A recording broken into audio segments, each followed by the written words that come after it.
পাশ হয়েছে, বাঁধের পাশ বিভিন্ন মন্ত্রণালয় ভাগ বাড়ানো হয়েছে। এখন পর্যায়ক্রমে কাজগুলি শুরু হবে ইনশাআল্লাহ। আমি আশা করি এই কাজগুলি শুরু হলে আমরা বিভিন্ন রাস্তাঘাট থেকে শুরু করে শিক্ষা প্রতিষ্ঠান বলেন সকল কাজগুলি সুন্দরভাবে হবে বলে আমার বিশ্বাস। আজকে বিআরটি এই পল্লী উন্নয়ন জন্মার প্রস্তাব না, বিএনপি প্রস্তাব। আমি পলাশবাড়ির খবর জানি, পলাশবাড়ি এই কথাটি বলে এসেছি।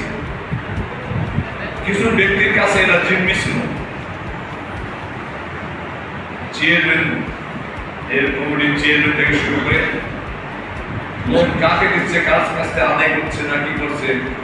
আমি আজকে ওখানে বলে এসেছি যে বর্তমান যে দায়িত্ব এসেছেন আমরা সুন্দর করে তালিকা করবেন বিগত দিনের কোথায় টাকা নিয়েছে। আমরা আদায় করতে না পারেন আমরা সম্মিলিতভাবে দেখব। বিএনপিকে বলছি এবং আমি আমার দলকে বলছি এবং ইউনো মহাদয়কে বলেছি, খুঁজে দেখব।